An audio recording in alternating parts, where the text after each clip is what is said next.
여러분 반갑습니다. 제가 이 콘서트를 너무 열심히 준비하다가 감기에 걸려서 원래 목소리가 굉장히 뭐라 그럴까요? 영화배우 같다는 얘기를 듣는 사람인데 초저음으로 바뀌었습니다. 이게 베이스 목소리로 바뀌었습니다. 그래서 오늘 1시간 조금 넘게 여러분들과 함께 이 책 이야기를 나누어 보려고 여러분들을 이 자리에 모셨습니다. 저는 젊은 날에 제가 옛날에 제 자랑을 좀 하면 공부 잘하고 이런 그런 보통의 모범생, 나만 아는, 내가 남을 이기는 것에 즐거움을 느끼고 최선을 다했던 그 젊은이가 세상을 좀 바라보고 또 세상을 이해하고 타인을 생각하는 사람으로 바뀌게 된 경위에 대해서 오늘 책을 주제로 이야기를 나누려고 합니다. 여러분들 제가 이게 좀 많이 떨리고 긴장되고 하는데 이제 에너지를 주시면 제가 책을 책에 대해서, 제가 읽은 책에 대해서, 제가 사랑하는 문구에 대해서, 제가 책을 통해서 얻은 깨달음에 대해서, 그리고 여러분들과 함께 나누고 싶은 이야기에 대해서 가급적이면 간결하게 그렇지만 정확하게 전달하려고 굉장히 노력해 보도록 하겠습니다. 지금부터 시작해 보겠습니다.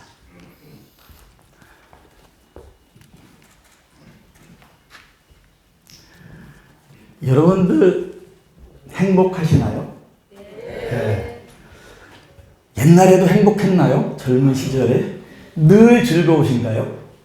네. 저는 젊은 날에 소위 잘 나가는 학생이었지만 사실은 그렇게 행복하지는 못했던 기억이 있습니다. 네. 이유가 뭘까요? 예를 들면 우리의 욕구 중에 사람들로부터 환영받고 싶은 욕구가 있잖아요. 회사에 취직을 해가지고 가서 상사를 만났는데 이상하게 상사가 저를 안 좋아하는 거예요. 아주 가까운 친구와 그냥 영혼을 나누었다고 생각했는데 그 친구가 떠나가는 거예요. 대학교 때 미팅을 나가가지고 이 촌놈이 막 머리 길고 나가가지고 서울 아가씨를 만났는데 전화번호를 안 주는 거야. 다음 약속이 안 잡히는 거예요. 그런데 나는 굉장히 잘난 사람이라고 생각하고 살았는데 이게 세상이 내 마음대로 안 돌아가는 거예요. 여러 가지 어려운 일을 참 많이 겪었습니다. 검사 생활할 때는 후배 검사님이 뭔가 실수한 것이 나한테 돌아와서 내가 굉장히 큰 책임을 지고 지방으로 좌천을 당하는 일이 생기기도 하고, 특히 저를 이게 잘 봐줬으면 하는 사람이 나를 좋아하지는 않는 그런 일이 자꾸 생기는 거예요. 그래서 고민하면서 생각을 해봤는데 거기서 제가 깨달음이 하나 탁 온 게 있어요. 뭐냐면 제가 세상을 너무 모른다는 거였어요.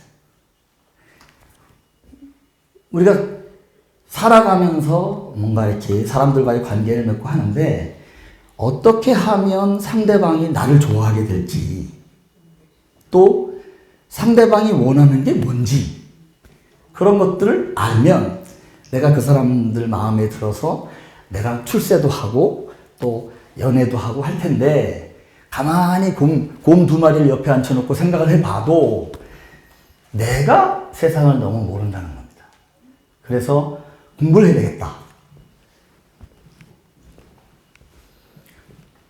공부를 해야 되는데 세상을 공부하는 제일 좋은 방법은 사실은 직접 부딪히는 겁니다. 직접 부딪혀서 그 세상 모든 사람들을 다 만나고 그 사람들 생각을 다 경험하고 하면 되겠지만은 사실은 그거는 불가능하고 우리가 단기간 내에 세상을 알 수 있는 방법이 없을까 이렇게 생각을 했는데 그때 떠오른 것이 바로 책이었어요. 책은 여러분들 보십시오. 자, 책은 말입니다. 인간에게만 있습니다. 인간에게만 있어요, 책은. 그러면 인간하고 동물하고 다른 게 뭐냐? 인간은 자기가 경험하고 배운 것을 문자로 남깁니다. 남겨서 그것이 쌓여 있어요.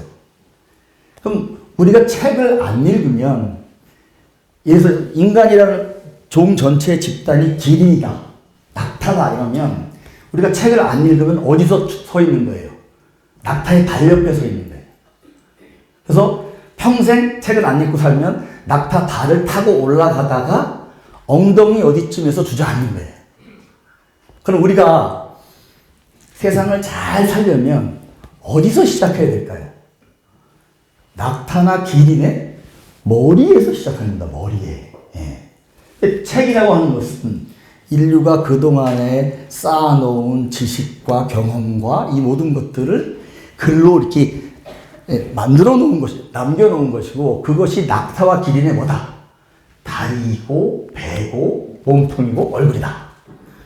그래서 우리가 책을 많이 읽으면 어디로 올라가냐면, 다리를 타고 올라서 엉덩이를 짚고, 언덕, 어깨로 향해 올라간 다음에 뒤를 잡아당겨서 머리 위로 올라가는, 그래서 머리카락에 올라서서 뭘 본다? 미지의 세계를 보는 그런 상황을 맞이할 수 있는 거 아니냐 라고 제가 깨달은 겁니다. 그래서 이게 되는지 한번 실험을 해보기로 한 거예요. 왜냐하면 사실은 모르잖아요. 이 책 읽는다고 해결이 될지 모르잖아요. 근데 해보니 우선 책을 읽어보자. 그럼 어떤 책을 읽을 거냐? 책을 읽는 데 있어서 제 기준은 두 가지입니다. 하나는 내가 좋아하지 않는 책을 읽는답니다. 그러니까 내가 잘 아는 책, 예를 들면 수학책, 또 예를 들면 제가 좋아하는 분야의 법률 서적, 이런 책은 나의 공부하는 책에는 없는 겁니다. 그러니까 제가 책을 읽는데 1번 원칙은 내가 좋아하지 않는 분야, 내가 모르는 분야의 책을 읽는다 했어요. 예를 들면 과학책, 철학책, 역사, 심리학, 이런 것들, 그런 책들을 많이 읽었어요.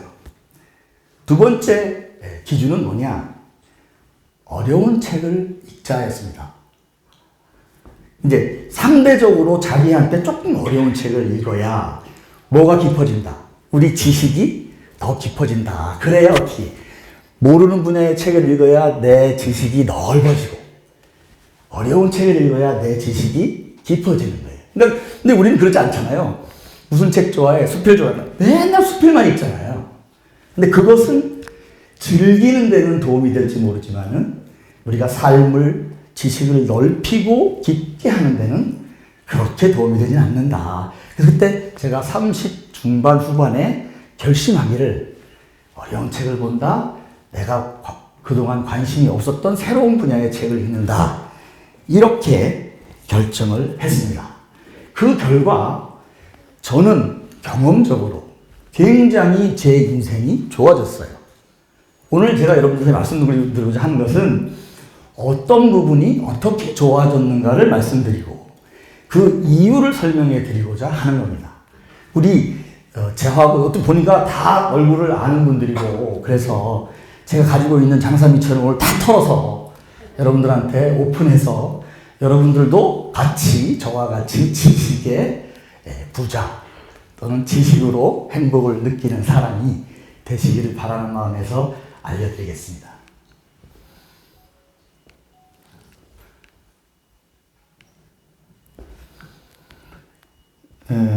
삶이 뭐냐? 어떻게 살 것이냐? 행복하게 살아야 된다. 사랑이 뭐냐? 사랑은 사랑을 하는 것이다. 사랑을 기대하는 것, 사랑을 요구하는 것이 아니고 사랑을 하는 것이다. 죽음의 두려움을 어떻게 극복할 거냐? 죽음을 자꾸 공부하면 된다. 공감 능력을 어떻게 배울 거냐? 상대방의 입장이 되어보면 알 수 있다. 고통, 두려움, 고독으로부터 벗어나는 방법. 고통의 원인, 두려움의 원인을 공부해야 된다. 그래 우리가 벗어날 수 있다. 책 읽는 것 자체에서 오는 즐거움은 뭐냐? 이런 것들을 가지고 오늘 여러분들과 1시간 좀 남짓 강의를 진행하도록 하겠습니다. 여러분, 제가 물 마실 테니까 박수 한번 쳐주십시오.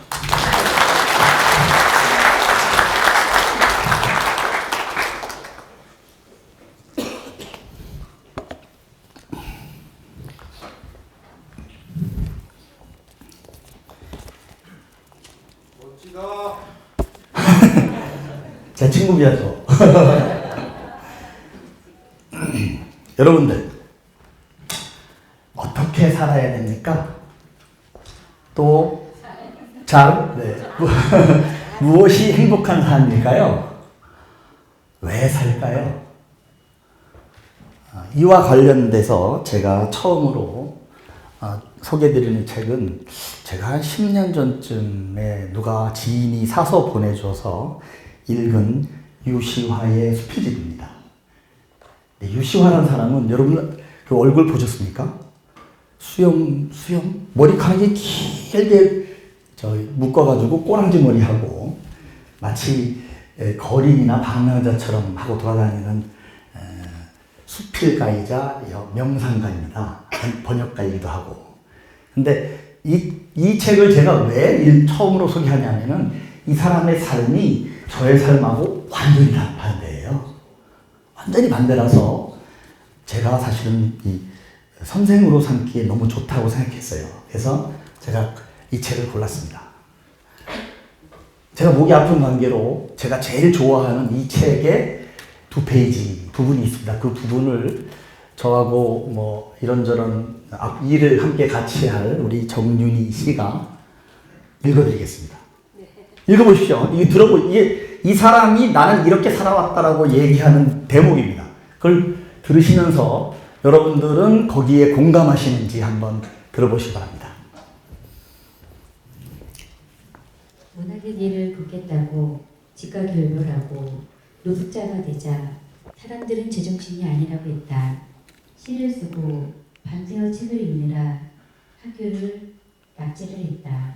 국문학과를 졸업하고 국어교사가 되는 행운을 얻었으나 포기하자 사람들은 미친 것 아니냐고 했다.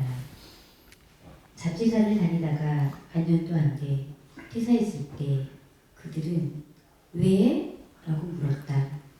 돈을 빌려 클래식 음악 카페를 열었다가 석 달 만에 문을 닫자 사람들은 그새 망한 것 아니냐며 의아해했다. 거리에서 솜사탕 장사를 시작하자 그들은 정말? 하고 눈을 의심하다가 한 계절 만에 적자 뒤에서 웃었다. 솜사탕은 한철 장사했다. 가을에 출판사에 취직했다가 봄에 퇴사하자 사람들은 이해하지 못했다. 서울에서의 생활을 버리고 경기도 산 중턱에 버려진 집으로 들어갔을 때 그들은 나에 대해 포기했다. 산에서의 생존이 한계에 부딪혀 여의도의 회사에 다니자 사람들은 어울리지 않는다고 말렸다. 바바 하리다스의 성자가 된 청소부 원서를 읽고 그 책을 번역하겠다며 회사에 사표를 내자 다들 어리석은 결정이라며 만류했다. 그 원고는 재미없다는 이유로 몇 군데 출판사에서 거절당했다. 불법 체류자가 되기로 마음먹고 뉴욕으로 떠나자 꼭 그래야만 했는가 하고 사람들은 질문했다. 2달 만에 가진 돈을 전부 털어 인도의 명상센터로 가자 차라리 뉴욕을 가지 하며 혀를 찼다. 다들 내가 아직 정신을 못 차렸다고 했다.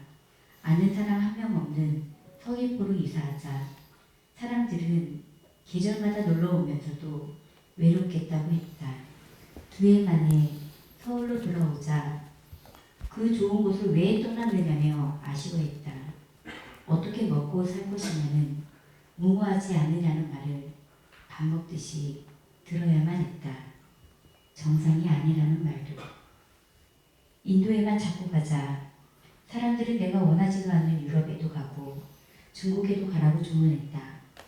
해마다 인도를 계속 가니 인도가 아니라 비로소 나 자신이 보이기 시작했다. 잠언시집 지금 알고 있는 걸 그때도 알았더라면 해 원고를 완성하자 출판사들은 시 읽는 독자가 적다며 출간을 거절했다. 인도를 10번 여행하고 하늘곳으로 떠난 여행을 썼을 때 인도 기행문을 읽는 독자는 없다며 출판사들은 고개를 저었다. 프랑스나 스페인 기행문을 쓰면 여행 경비를 대겠다는 제안도 했다. 엘리자베스 키블로스의 인생 수업을 번역하자 죽음을 앞둔 사람들에 대한 이야기라며 또다시 거절당했다. 그 책들이 베스트셀러가 되자 상업적인 작가라는 비난을 들어야만 했다. 예, 수고해주신 우리 정민 씨한테 박수 한번 칩니다. 근데 사실은 저도 떨리거든요. 근데 우리 정유리 선생님도 좀 떨지요. 고맙습니다.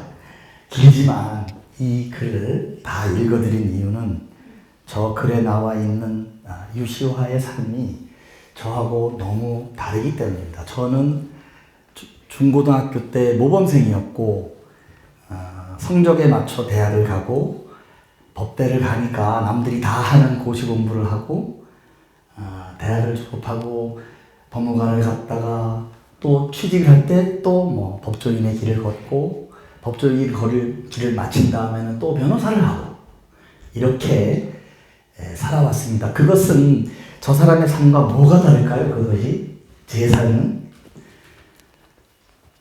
삶은 남들의 기대에 부응하는 삶입니다. 이미 기존의 세상에서 이렇게 사는 것이 좋은 삶이라고 부러워하는 것이라고 결정되어 있는 삶을 따라가는 거예요. 한 번도 내가 진정으로 사랑하는 것이 뭔지, 내가 정말로 좋아하는 것이 뭔지에 대한 자각 없이 그냥 남이 박수치는 길을, 아버지가 가라고 하는 길을 그냥 따라간 겁니다. 물론 그 길에서 열심히 살았지만 나만의 삶, 자유로운 삶, 이거는 사실은 아니었다는 거죠. 제가 책을 읽기 시작하면서 저 책을 보면서 내 삶이 잘못된 삶은 아니지만 너무 비좁은, 획일적인, 그리고 어떻게 보면 나의 것이 아닌 삶을 살고 있는 것 아닌가라는 고민을 하기 시작했다는 것입니다. 나만의 삶이고 길지 않은 삶인데 내가 계속 이렇게 살아야 하는가에 대해서 고민했다는 겁니다. 여러분들 그런 고민 하셔야 됩니다. 특히 젊은 분들은. 그래서 여기 보면 지금 이 얘기가 나오면 제가 읽겠습니다. 방황한다고 길을 잃은 것은 아니다. 인간은 본질적으로 길을 가는 사람이다. 여행자라는 얘기죠. 인간의 길의 핵심은 목적에 있지 않다. 목적은 뭐죠? 인간의 길의 목적은 죽음입니다. 죽음이기 때문에 죽음이 우리의 목적이 될 수는 없습니다. 그럼 뭐가 의미를 갖느냐? 과정이라는 것이죠. 과정을 우리가 어떻게 밟아가느냐. 다른 말로 하면 지금 이 순간 네가 현재 있는 곳에서 최선을 다하고 느끼고 그곳에 존재하고 있느냐라는 것이 가장 중요한 삶의 이유라는 것입니다. 이런 얘기를 듣고 제가 바로 저기를 따라갔을까요? 아니요. 그럼 제가 여러분의 옆에 서 있지를 못하겠죠. 사람은 타고난 DNA가 다릅니다. 그래서 저렇게 따라가지는 못했습니다. 그런데 그 즈음에 저 책을 보고 제가 인생의 작은 원칙을 하나 세웠습니다. 선택의 기준을 마련한 것인데요. 이겁니다. 우선 내가 어떤 상황에서 할까 말까 고민이 되는 상황이 오면 어떻게 한다? 한다. 그러면 할 때 이렇게 할까 저걸 할까 이걸 할까 저걸 할까가 고민되는 상황이 온다. 그럼 어떻게 한다? 안 해본 일을 한다. 그 기준을 갖고 그 이후로는 그 기준에 맞춰서 인생의 방향을 선택해 오고 있습니다. 여러분들은 과연 그런 선택의 순간에 어떤 기준을 가지고 여러분의 인생을 선택하고 계신지 한번 이 자리에서 오늘 되새겨보시는 것도 의미가 있다고 생각합니다. 다음에는 어떤 삶이 좋은 삶인가에 대한 얘기를 드리겠습니다. 버트란트 러셀이라고 하는 영국의 철학자이자 역사학자이자 수학자이자 온갖 만물 박사, 노벨 문학상까지 받았어요, 저분이. 근데 저분의 많은 책 중에 제가 나는 왜 기독교인이 아닌가라는 책을 골랐냐면 저 책 안에 제가 제일 좋아하는 어떻게 살 것인가에 대한 문구가 있기 때문입니다. 왜 기독교를 이 사람은 비판했냐면은 사실 그 인류 역사를 놓고 볼 때 가장 잔인한 전쟁 또는 가장 무모한 인간에 대한 어떤 폭력은 사실은 신의 이름으로 자행된 게 너무 많습니다. 요즘에 있어서 IS 같은 것도 마찬가지겠죠. 그래서 그런 것이 잘못된 삶이고 그렇지 않은 삶을 살아야 한다라는 얘기를 하면서 러셀이 제시하는 문구가 있는데 제가 하도 좋아하니까 어떤 분이 글씨를 써가지고 액자를 만들어 주셨어요. 이게 이제 두 가지 단어에 의해서 삶이 결정되는 겁니다. 하나는 사랑입니다, 사랑. 다른 하나는 지식입니다, 지식. 자, 지식이 법률이나 원칙이나 이런 것들이 그 권한을 행사하는 계기가 있을 때 권한을 행사하는 이유가 사랑이라면 사실은 굉장히 인류 전체에 도움이 되고 사람들을 행복하게 합니다. 그렇지만 아무리 제도나 법률이나 어떤 이런 규정이 잘 돼 있어도 그것을 사랑이 아니라 폭력을 이유로 행사하면 아무리 법대로 한다 하더라도 그것이 올바른 길을 갈 수가 없다는 것입니다. 마녀 재판은 어떤 사례냐면 저것이 신의 사랑에 의해서 인도되긴 했지만은 논리와 합리에 의해서 진행되지 않았기 때문에 억울한 젊은 여자들을 수없이 죽인 것입니다. 그렇기 때문에 우리가 어떤 삶을 살고 있느냐, 내가 잘 살고 있느냐를 평가하는 기준은 1번. 내가 이 일을 하는 이유가 과연 사랑에 기초하고 있는가 하는 겁니다. 그걸 한번 점검해 봐야 돼. 두 번째, 내가 하고 있는 이 일이 논리적인가, 상식에 부합하는가, 합리적인가, 이런 점검을 해야 된다는 겁니다. 누가? 내가 해야 된다는 겁니다. 저는 저 책을 보면서 세상을 움직이는 큰 축이 하나는 사랑이고 하나는 지식이다. 다 어디에 있다? 다 책에 나오는 이야기다.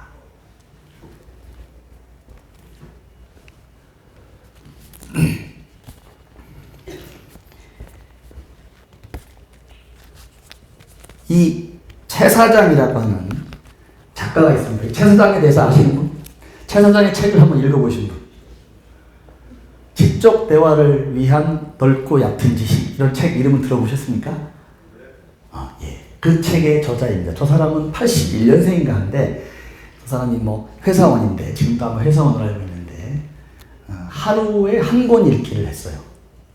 하루에 한 권 읽기, 아침 새벽에 도서관에 가서 밤 10시까지 하루에 한 권을 읽은 거예요. 그래서 몇 년 동안 읽어서 수천 권의 책을 읽고 그 지식을 체계적으로 정리를 했어요.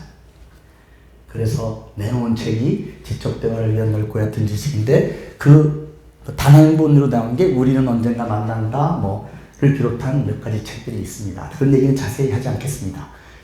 이 사람은 그 책을 독서한 결과를 엮어서 책을 내서 300만 부 이상을 팔았어요. 돈이 얼마인지는 잘 모르겠는데 그냥 책으로 인생을 성공한 사람입니다. 간단하게 이 사람이 얘기하는 우리 삶의 이유를 한번 말씀을 드리겠습니다. 최초의 의식이 있습니다. 의식. 우주가 생기기 전에 어떤 존재가, 우주를 만드는 존재가, 존재 이전의 존재가, 영원한 존재가, 불멸의 존재가 있습니다. 그 존재가 어느 날 갑자기 의문을 갖습니다. 나는 왜 존재하는가?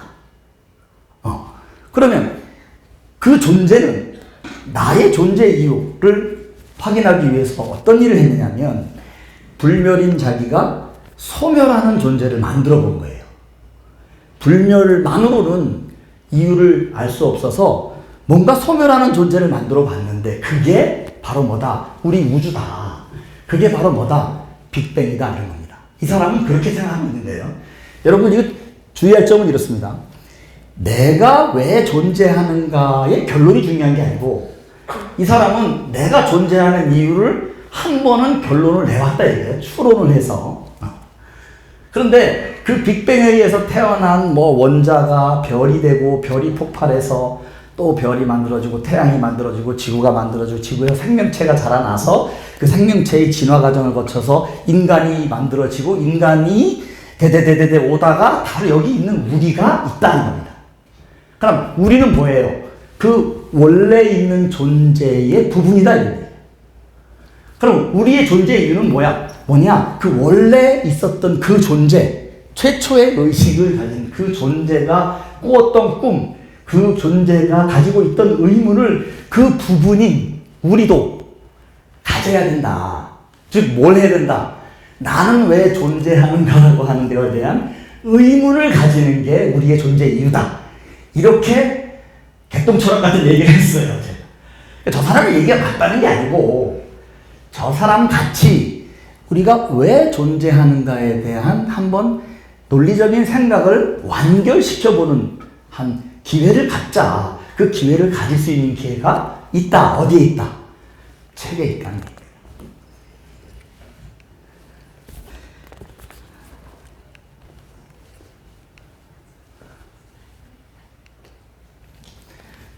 이거 이제 너무 복잡한 철학책인데 미하엘 하우스켈러라는 사람이 왜 살아야 하는가라는 주제를 갖고 책을 썼는데 자기 얘기는 하나도 없고요. 10명의 대문호와 철학자들이 왜 살아야 하는 삶의 이유에 대해서 평생을 글을 쓰고 생각한 걸 정리했습니다. 근데 도스토옙스키는 사랑하기 위해서 살아야 된다. 프리드리히 니체는 긍정하고 뭔가를 추구하기 위해 살아야 된다. 니체는 사실은 신이 죽었다고 했습니다. 신이 죽었다는 얘기는 뭐냐? 중세 시대에는 다 세상 일을 누가 관장했어요? 하느님이 관장했어요. 그런데 르네상스가 오고 근대혁명이 나타나면서 신이 완벽한 존재라는 것이 물러나고 인간이 그 자리를 차지했다는 거예요. 인간이 뭘 대신해야 된다? 신을 대신해야 된다. 그러므로 인간이 스스로 자립해서 세상을 긍정적으로 살아가는 목적을 추구해야 된다라는 얘기를 했다는 것이죠. 알베르 까미라고 하는 사람은 세상이 부조리하다고 봤어요. 허망하다. 그런데 부조리하고 허망하니까 뭐가 있다? 공간이 있다. 그 공간을 누가? 우리가, 인간이 무엇인가 의미 있는 것으로 채워나가야 된다. 이렇게 했다는 겁니다. 무슨 얘기냐? 이렇게 삶의 이유를 깊게 들여다보는 사람들이 있다. 그런 것을 보면서 그 책을 읽으면서 우리도 삶의 이유에 대해서 생각할 수 있는 기회가 있다는 거죠. 아까 유시와 얘기를 한마디만 더 하면서 요 챕터를 마치고자 합니다. 어떤 스승과 제자가 있었습니다. 제자가 스승께 묻습니다. 스승님, 깨달음이란 무엇인가요? 깨달음은 어디서 구할 수 있나요? 스승이 답을 합니다. 지금 여기서 구할 수 있다. 언제 깨달음이 오지요? 지금 오고 있다. 깨달으려면 어떻게 해야 됩니까? 잘 보아야 한다. 저는 보고 있습니다. 근데 왜 깨달음이 안 오는 겁니까? 너는 보고 있지 않다. 아닙니다. 보고 있습니다. 아니다. 너는 보고 있지 않다. 너는 지금 여기에 몸은 있지만 사실은 진정으로 지금 이 자리에 있지 않다. 그렇기 때문에 진정으로 보아야 할 것을 보고 있지 못하는 것이다. 진정한 바라봄이란, 진짜로 바라본다는 얘기는 자기 앞에 있는 사람을 어떻게 하는 행위다? 사랑하는 행위다. 겁니다. 여러분들이 세상을 살아가면서 어떻게 사는 삶이 정말 행복한 삶이냐, 좋은 삶이냐, 언제 어디서든지 그 자리에 있는 사람, 그 위치, 거기서 행복을 찾고 의미를 찾고 집중하라는 거예요. 다른 말로 하면 현재를 살아라는 얘기입니다. 어느 정도로 집중해야 되느냐. 우리가 숨을 쉴 때, 숨을 이렇게 들이마실 때는 내쉬는 생각을 하면 안 돼요. 내쉴 때는 들이쉬는 생각을 하면 안 돼요. 이게 명상입니다, 여러분. 그러니까 좋은 삶이란, 책을 통해서 얻어진 좋은 삶이란 현재 이 자리에 집중해서 여기서 행복을 누리는 그런 삶을 살아갈 수 있다면 여러분은 진짜 행복을 느끼게 될 겁니다. 우리는 늘 과거에 파묻히고 미래를 걱정하며 삽니다. 앞에 사람이 있지만 그 사람에 집중하지 못하고 딴 생각을 하고 고민을 하고 뭔가 이익을 추구하는 생각을 하는 경우가 대단히 많다는 거죠. 그래서 책에서는 얘기합니다. 여기 이 자리에 집중할 수 있으면 행복한 삶을 살 수 있다 합니다. 이것이 어떻게 살아야 할 것인가에 대해서 제가 지금까지 갖고 있는 결론입니다. 다음으로 넘어가겠습니다. 사랑하십니까? 네. 누구를 제일 사랑하십니까? 나를. 와이프 사랑하시는 남편 있어요?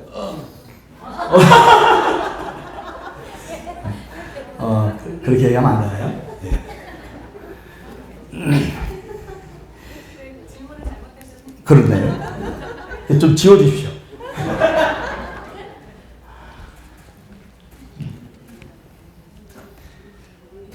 자, 보십시오. 법륜이라는 분이에요. 법륜 스님 다 아시죠? 뭐 이 얘기 다 아신 것 같아. 스님의 주례사라고 하는 법륜 스님의 책이, 저 책 제목이 원래 사랑 좋아하시네였다는 겁니다. 법륜 스님이 이제 부부가 와서 주례를 봐달라고 하면 다 봐줬는데 가만히 얘기를 들어보면 결혼을 하는 사람들이 실제로 사랑하는 사람은 하나도 없다는 겁니다. 뭘 한다는 거죠? 그 사람들이? 계산을 한다는 거예요. 우리 집 재산이 얼마인데 쟤네 집 재산은 얼마고, 나는 고등학교를 나왔는데 대학교 나온 배우자를 원하고, 그죠? 그렇게 결혼을 함에 있어서 진정한 사랑의 결과로서 사랑을 맹세하고 결혼을 하는 것이 아니고, 어떻게 하면 내가 결혼을 통해서 덕을 볼까, 어떻게 하면 날로 먹을까, 이렇게 생각하고 결혼을 하더라 이겁니다. 그래서 우리가 과연 사랑을 아느냐, 사랑할 줄 아느냐라고 하는 그런 힐난하는 의미에서 사랑 좋아하시네 라고 처음에 제목을 정했다는 거죠. 이런 겁니다. 사랑은 좋은 거잖아요. 그죠? 좋은 건데, 그럼 사랑을 한다면, 그죠? 행복해야 돼요. 근데 여러분, 사랑하고 있습니까? 또 사랑하기 때문에 행복하십니까? 만약에 그게 아니라면 여러분은 사랑을 하고 있는 게 아닙니다. 그럼 여러분이 하고 있는 건, 제가 하고 있는 건 뭘까요? 사랑을 원하는 겁니다. 사랑을 바라는 겁니다. 줄 생각은 안 하고 받기만 하려고 하는 겁니다. 그거는 사랑의 본질에서 어긋난다는 얘기입니다. 사랑은 어떻게 하는 거다? 주는 겁니다. 그리고선 기대하지 않는 겁니다. 사랑은 그냥 사랑인 겁니다. 사랑은 그냥 해버리고 마는 거예요. 자기가 갖고 있는 걸 던져주고 돌아서서 잊어버리는 거예요. 근데 사랑이 아주 희한한 게 있어요. 그렇게 사랑을 하잖아요. 돌아서서 잊어버리고 살다 보면 돌아와요. 꼭 그 사람이 아니라도 누군가로부터 사랑이 찾아옵니다. 즉, 요구하는 사랑이거나 원하는 사랑, 거래하는 사랑이 아닌 괜찮은 사랑을 하면 그 결과가 훨씬 크게 온다. 불교적으로 얘기하면 무주상보시라고 하는, 무주상보시. 보시를 하는데 오른손이 하는 걸 왼손이 모르게 하는 거죠. 이걸 한번 해보세요. 굉장히 어렵습니다. 사실은 5만 원 내고 500만 원 낸 척 하는 사람들이 다 아닙니까? 남이 해놓은 일도 다 내가 했다고 하는 사람은 다 세상인데, 실제로 우리가 사랑을 할 줄 모르는 겁니다. 왜? 사랑이 뭔지 모르기 때문에. 이런 법률선 얘기 이런 게 있어요. 짜장면과 된장찌개. 부부가 데이트를 하다가, 연애를 하다가, 부부 결혼 전에 밥 먹는 얘기를 합니다. 짜장면 먹고 싶다. 난 된장찌개 먹고 싶다. 그러면 사랑하는 사람이라면, 그래? 그럼 내가 같이 먹을게. 그래? 내가 같이 먹을게. 근데 그게 안 되면 현명한 방법이 있다는 겁니다. 뭐다? 너는 가서 짜장면 먹고 나는 된장찌개 먹고 30분 내에 만나자는 거예요. 어때요? 그 돼요? 그 집에서 되는 사람? 돼요? 딴 여자는? 여러분 이렇습니다. 저는 그 얘기를 듣고 깜짝 놀랐어요. 그러니까 타인을 존중한다는 것, 자기가 사랑하는 사람들의 의견을 진지하게 듣는다는 것, 이것이 뭔지를 아주 간단한 얘기지만 굉장히 강하게 얘기하고 있는 그런 내용이다 이렇게 생각했어요. 야, 지혜가 뭔가 사소한 일에 상처받지 않는 마음, 이것도 자체로 지혜가 아닌가 이런 생각을 하면서 제가 굉장히 감동했던 적이 있습니다.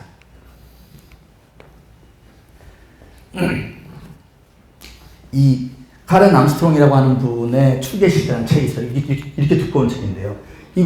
이런 책을 속칭 뭐라 하죠? 벽돌책 이렇게 합니다. 이렇게 두꺼운 책을. 요거 어디다 쓰죠? 배고 자는 데 씁니다. 배고 자는 데. 이 추계시대는 1000페이지 가까이 되는 역사책인데 간단하게 이 책의 설명을 드리면 인간이 인류 문명이 탄생이 BC 900년부터 BC 200년 사이에 4개의 문명에서 시작했다는 겁니다. 그 하나가 춘추 전국 시대의 중국의 제자백과, 인도의 불교, 이스라엘의 기독교, 그리스의 철학, 이렇게 4개의 문명이 인류가 인류다운 어떤 존재임을 증명하고 발전해 오는데 토대가 되는 어떤 그런 계기가 되었다는 것인데요. 그 4개의 문명에서 사랑에 대해서 공통적인 얘기를 하고 있습니다. 사랑에 대해서. 그게 뭐냐면 이겁니다. 황금률이라고 하는 건데 자신이 받고 싶은 대로 남을 대접하라는 겁니다.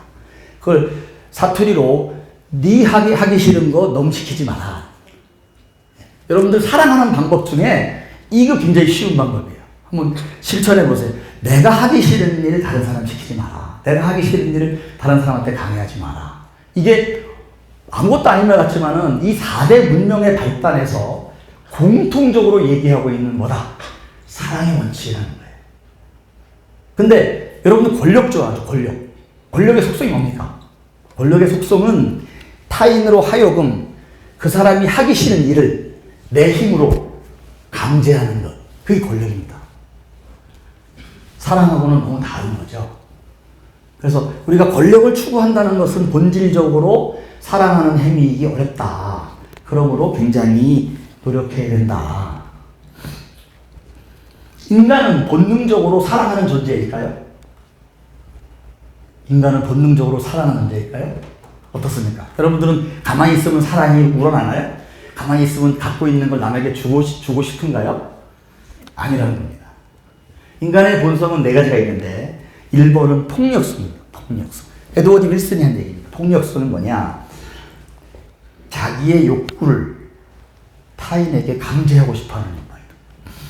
타인을 괴롭히는 것에서 쾌감을 느끼는, 또는 타인을 괴롭혀야 내가 살아남는 그런 어떤 본능적인 존재의 어떤 속성이 있다.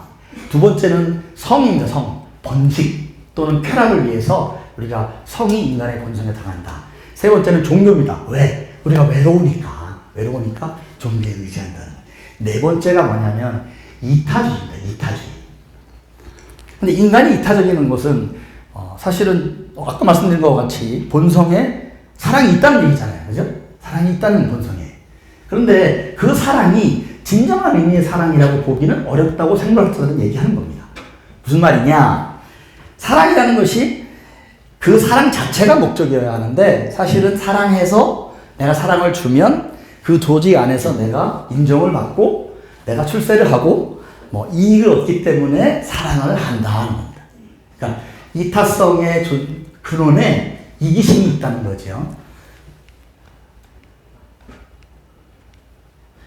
우리는 왜를 서로를 미워하는 거라는 미국의 사회학 책이 있는데 저 사회학 책은 소위 말하는 트럼프 현상을 설명한 책인데 이렇습니다. 인간은 무리를 지어서 상대방 무리와 우리 무리를 나눈 다음에 아무 이유 없이 무리가 다르다는 이유만으로 상대방을 미워하는 성향이 있다는 겁니다.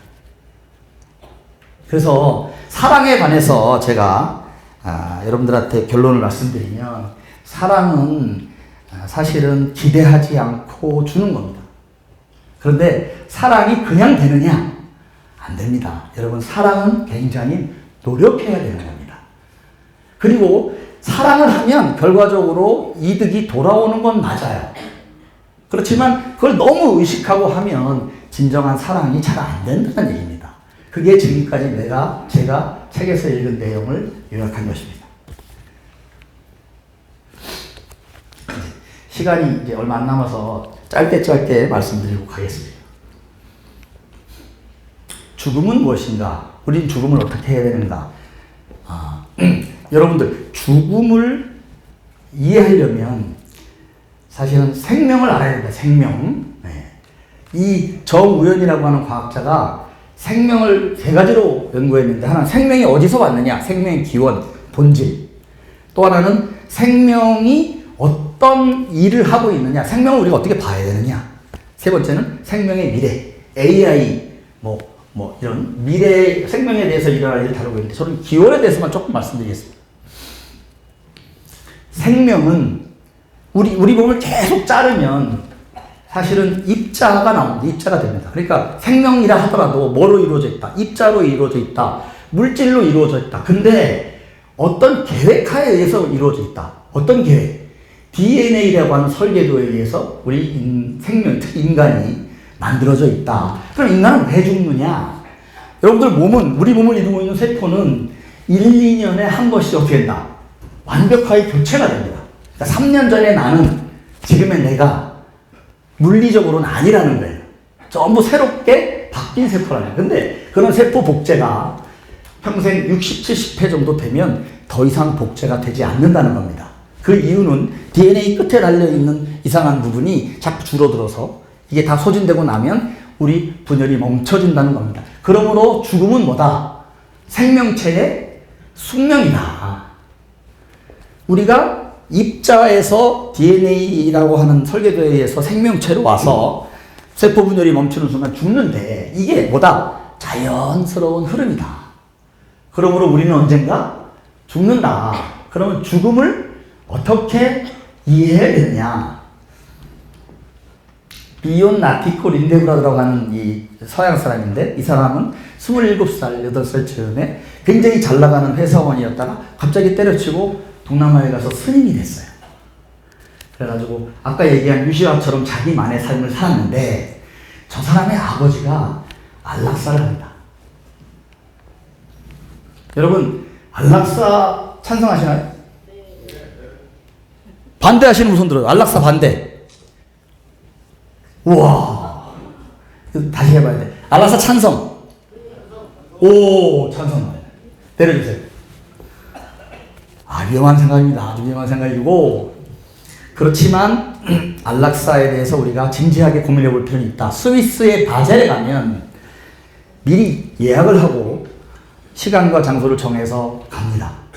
온 가족이 호텔에 모입니다. 모여서 돌아가실 아버지를 가운데 두고 장미꽃 한 다발을 드리고 좋아하시는 음악을 틀어드리고 만찬하고 그리고 살아온 이야기를 쭉 나누고 그런 다음에 가족이 다 자요.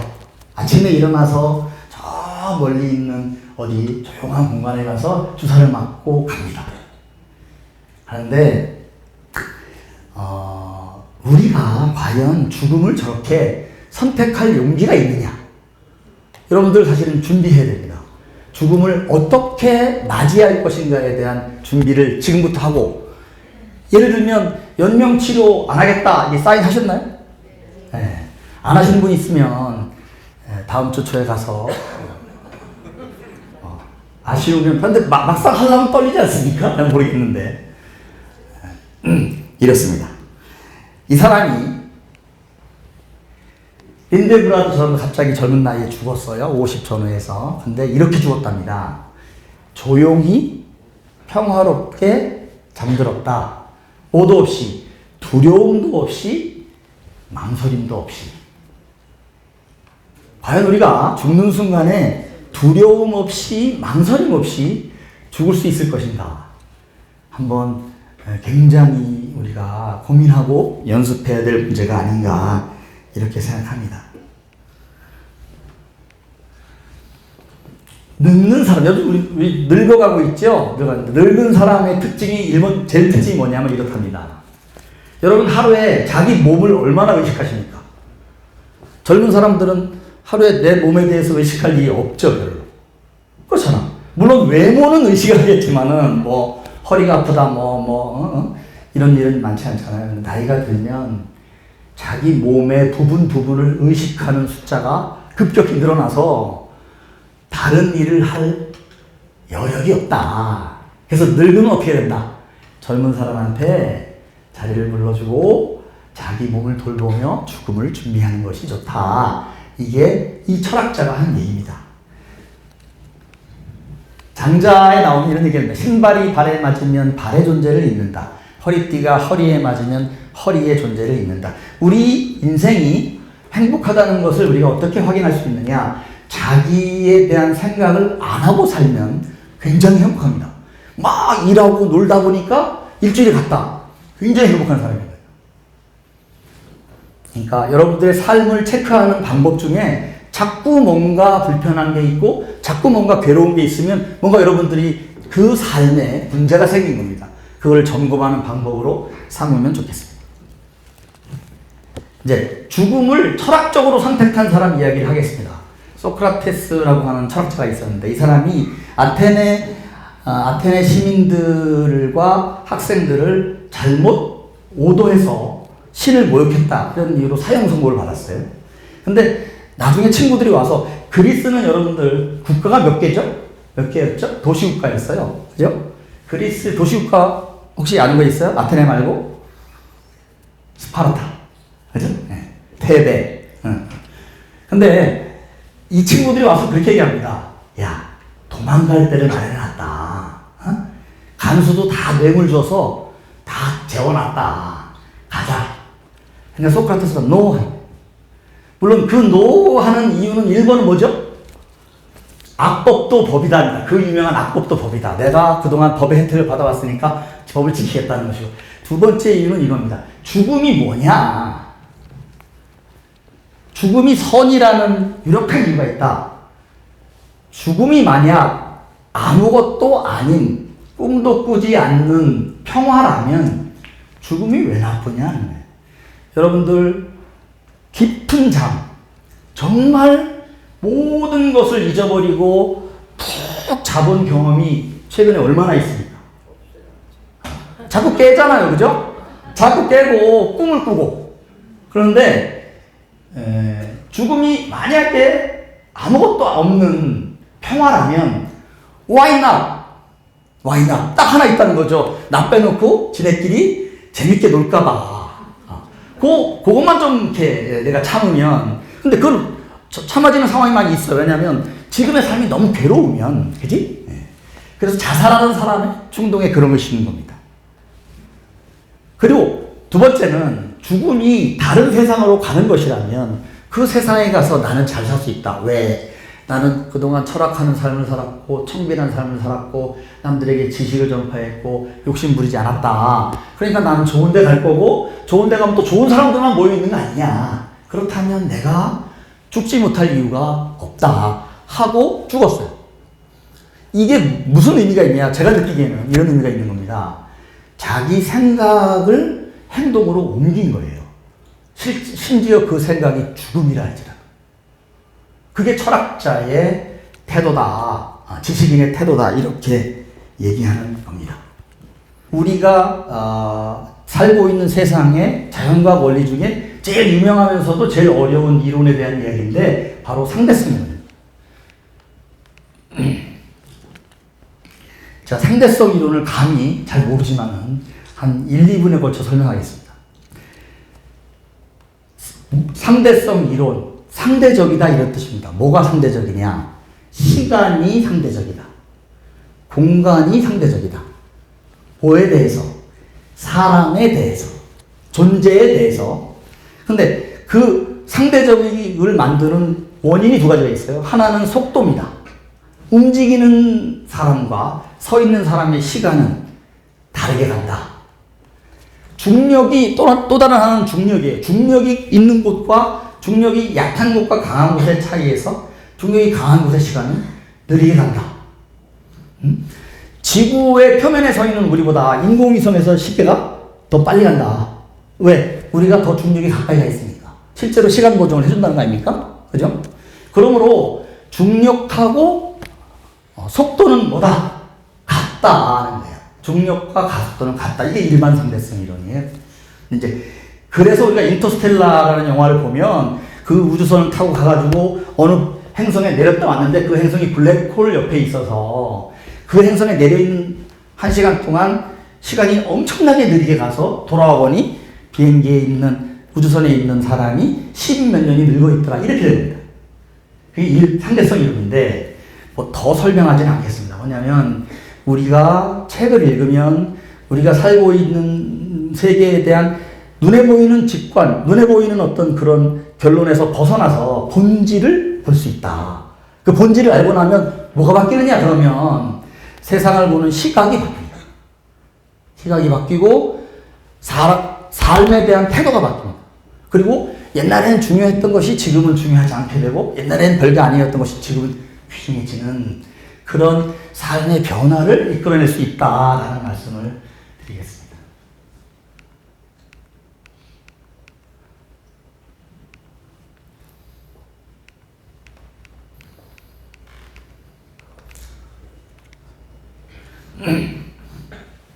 여러분, 제가 책을 하나 보여드리고 끝내겠습니다.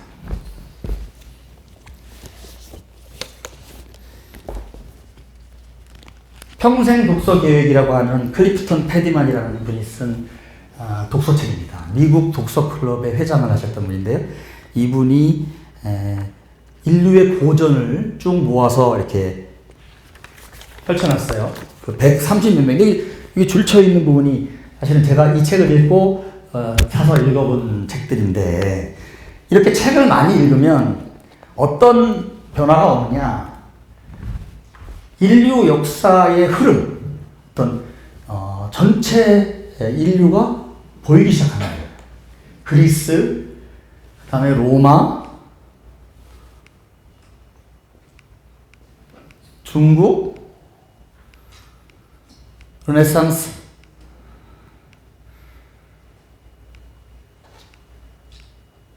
근대문명, 프랑스,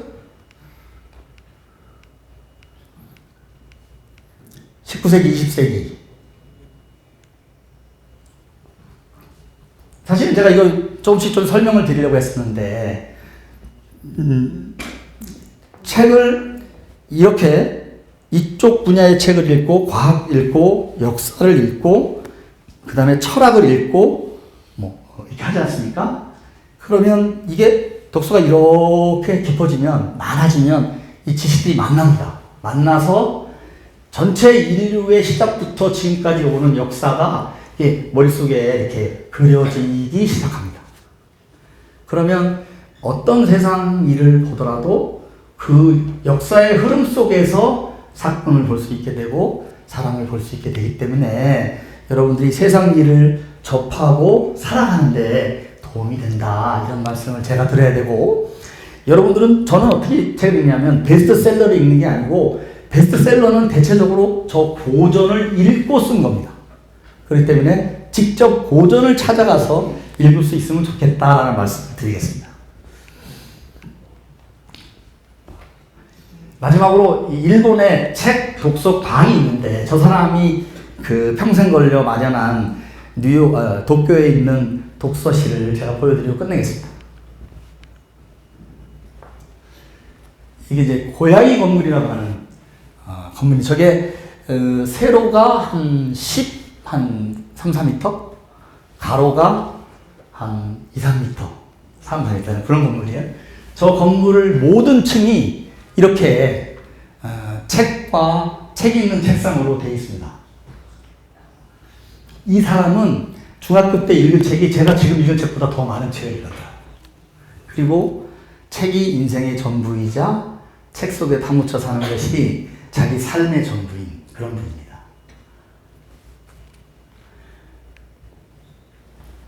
마무리를 하겠습니다.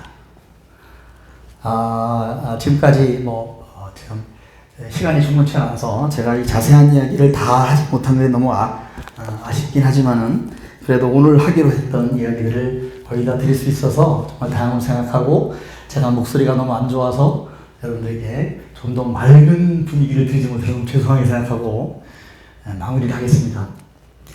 제 인생에서 삶의 의미가 뭔지, 어떻게 살아야 하는지, 왜 내 삶은 자꾸 벽에 부딪히는지 하는 문제가 생겼을 때 제가 평생 잘했다고 생각하는 선택을 했습니다. 한 30대 후반, 40대 초반인데 무엇을 선택했느냐? 바로 책을 선택한 것이죠. 근데 책을 읽는 것 중에 마지막 즐거움에 대해서 말씀드리고자 합니다. 여러분들 외롭지 않나요? 외롭잖아요, 그죠? 외로움은 좋은 겁니까, 나쁜 겁니까? 안 좋죠. 예. 그런데 여러분들의 삶을 여러분들만큼 사랑하는 사람이 있습니까? 없어요. 누가 나한테 그렇게 관심을 가집니까? 그렇지 않아요. 우리 각자 사는 겁니다. 그러므로 외로움이 뭡니까? 외로움이 우리 삶 자체입니다. 우리 삶 자체이고 우리 삶의 본질이 외로움이기 때문에 외로움을 어떻게 해야 되느냐? 외로움을 사랑해야 됩니다. 외로움을 즐길 수 있어야 돼요. 그럼 무슨 얘기냐? 혼자 있을 때 즐거울 수 있으면 외로움이 즐거워진다는 거죠. 혼자 있을 때, 다른 사람이 없을 때, 조용할 때 더 잘 되는 게 뭡니까? 독서입니다. 넷플릭스 너무 많이 보지 마시고, 유튜브 너무 많이 보지 마시고, 글자가 쓰여 있는 책을 읽으시면서 여러분들 고독을, 외로움을 여러분들의 행복으로 변화시키기를 바라겠습니다. 여러분 대단히 감사합니다. 고맙습니다.